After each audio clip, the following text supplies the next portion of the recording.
In the heart of 17th century London, a spark turned into an inferno that consumed nearly everything in its path. The Great Fire of 1666 reduced the city to ashes. Yet from the flames rose a new London, stronger, wiser, and reborn. This is the story of destruction, survival, and rebirth. Welcome to World Epic History, where we uncover the moments that reshaped our world forever.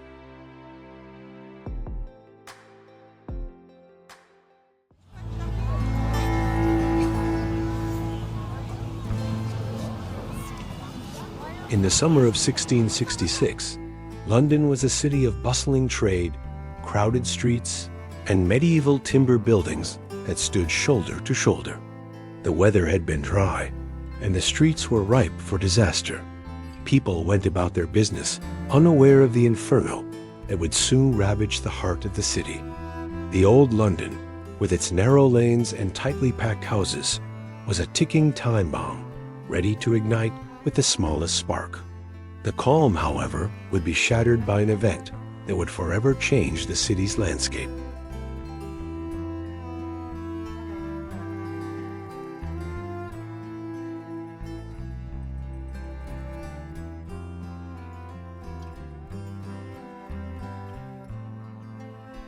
The fire began on the night of September 2nd in the bakery of Thomas Farriner on Pudding Lane. A small flame from his oven ignited the nearby timber structures. Wind blew fiercely through the narrow streets, and within hours, the fire spread rapidly. By dawn, the city was ablaze. The flames leapt from one building to another, and the city's old wooden buildings, many of which had stood for centuries, became kindling in the inferno. What began as a small fire quickly became a catastrophe of unimaginable scale.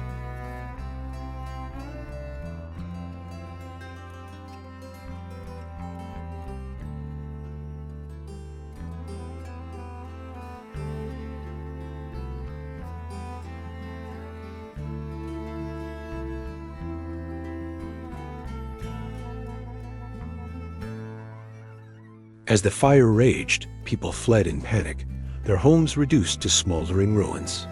The flames consumed everything in their path: churches, shops, homes, and entire neighborhoods.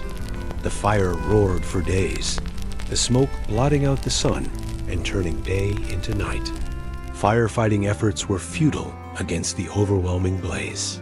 The city's medieval structures, made of wood and tightly packed, were no match for the ferocity of the fire. It was as if the entire city was being swallowed by the flames.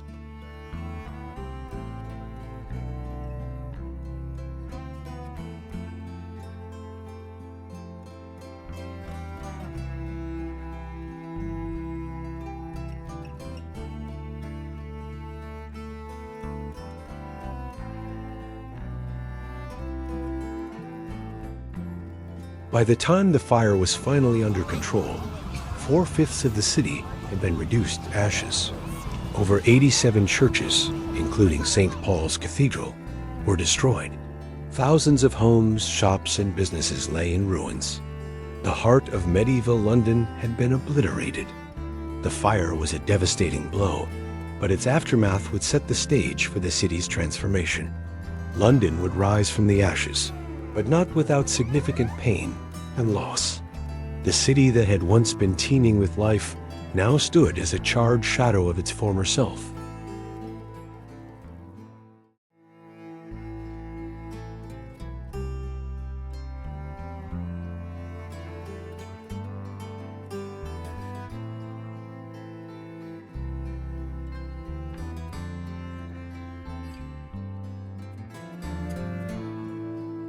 With the fire extinguished, Londoners were left with nothing but destruction. The panic and chaos that followed were unlike anything seen before. Thousands were displaced, and many were left without shelter.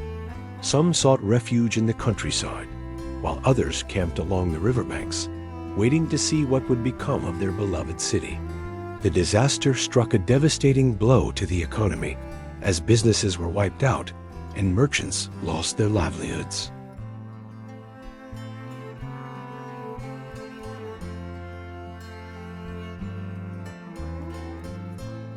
In the wake of the fire, King Charles II responded swiftly.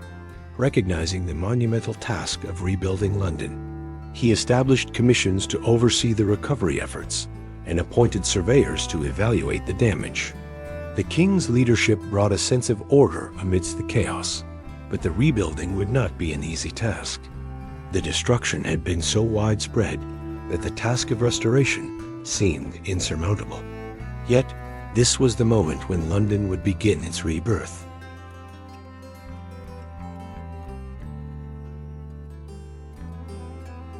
The king's vision for a new London involved wide streets, open spaces, and stronger, fire-resistant buildings. The architects and planners, including Sir Christopher Wren, were given the task of designing a city that would rise from the ashes of the old one. Wren, inspired by the disaster, envisioned a London with stone buildings and wider streets to prevent future fires. His plans were ambitious, and while not all of them were realized, his influence would be felt for generations.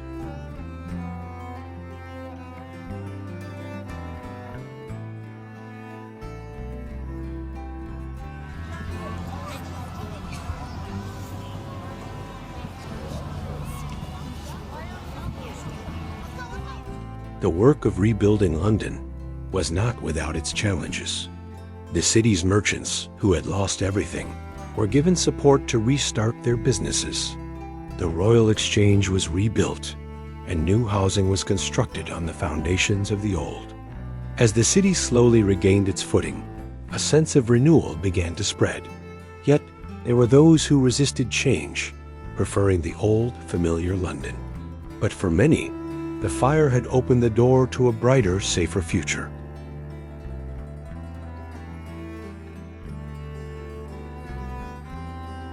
The new London that rose from the ashes was markedly different. The design of buildings shifted from wooden structures to stone and brick, making them more resilient to fire. Sir Christopher Wren's masterpiece, St. Paul's Cathedral, became the symbol of this new London. The city's skyline was transformed, with churches, public buildings, and bridges all constructed with a sense of grandeur. The fire had destroyed much, but in its wake, a new architectural identity emerged, one that would define London for centuries to come. By 1670, London had begun to take on its new form. The reconstruction of the city was an effort that united the people as they worked together to build a safer, more modern urban space.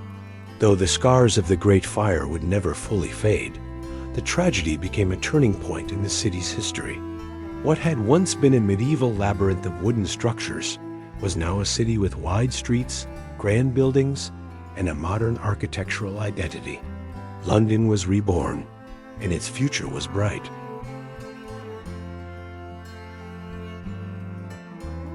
The fire had not only destroyed buildings, but also crippled the economy. Many businesses, including banks and markets, were burned to the ground. Yet, as the city rebuilt, trade slowly returned, and London began to flourish once again. The city's economic recovery was a testament to its resilience.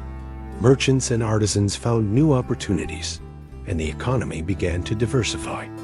The fire had devastated the city, but it had also ignited a period of rebirth and renewal that would fuel London's future success. The Great Fire of London left a lasting legacy. It led to the creation of London's first fire insurance companies, which would become integral to the city's economy. New fire regulations were enacted, and the city's infrastructure was rebuilt with fire safety in mind. The fire also led to a cultural shift, as the people of London learned to prioritize safety without sacrificing beauty. The flames that had once destroyed the city now ignited a movement toward a more modern, secure urban environment.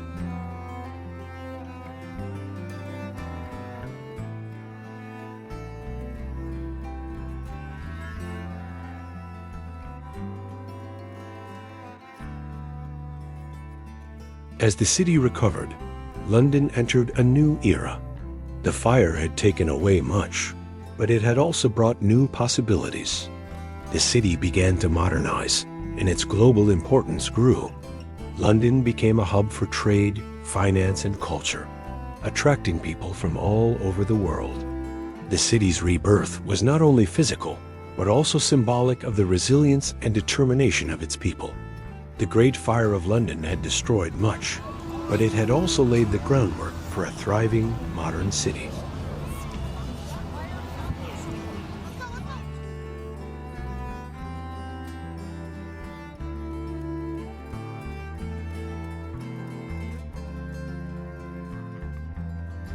The rebuilding of London fostered a new sense of community. People from all walks of life came together to restore their city. The sense of unity that emerged in the aftermath of the Great Fire was profound. The disaster had created a shared experience for the people of London, and it would shape the city's social fabric for years to come. As the city rose from the ashes, so too did a collective spirit of resilience and cooperation.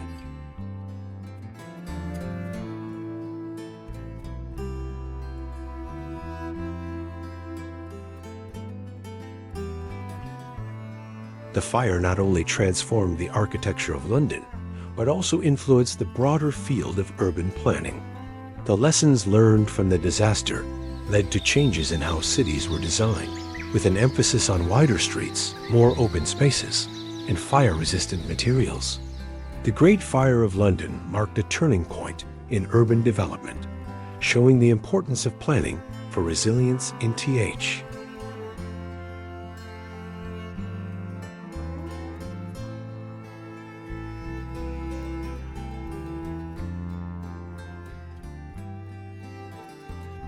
Among the most significant projects after the fire was the rebuilding of St. Paul's Cathedral.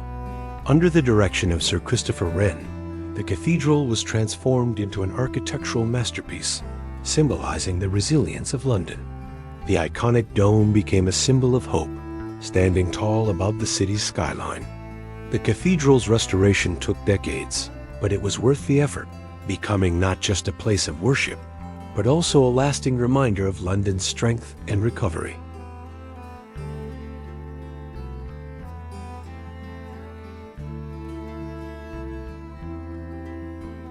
The Great Fire of London led to the establishment of stricter fire safety laws, not only in the city, but across England. Building regulations were introduced to ensure that buildings were constructed with fire-resistant materials and that urban design accounted for fire hazards. The fire pushed the city to take proactive measures to avoid future disasters, and these new laws helped prevent similar tragedies in the years to come.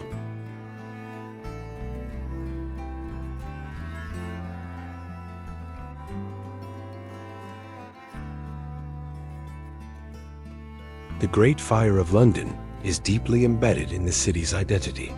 It's a story that Londoners still tell today, a story of destruction followed by rebirth. The fire left an indelible mark on the city's psyche, reminding its people of the fragility of life and the importance of resilience. Londoners came to see themselves as survivors, and the fire became a defining moment in their shared history, shaping the way they viewed their city and its future.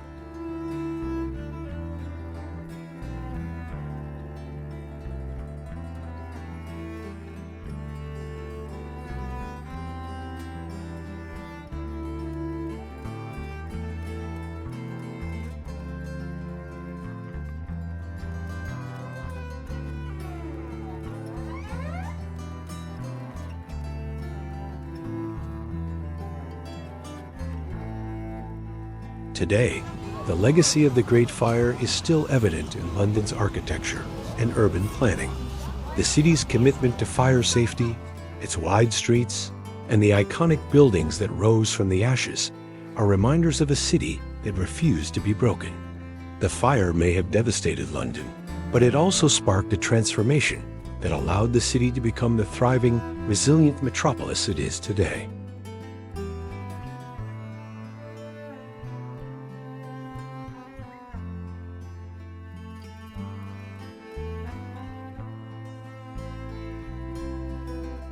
The Great Fire of London was a disaster, but it was also a catalyst for change. It reshaped the city's physical structure, its economy, and its people. The fire's influence continues to be felt today in the streets, in the buildings, and in the spirit of Londoners. The city, which once lay in ruins, has become a global center of culture, finance, and innovation. The Great Fire may have destroyed much, but in the end, it helped create a stronger, more modern city that endures to this day.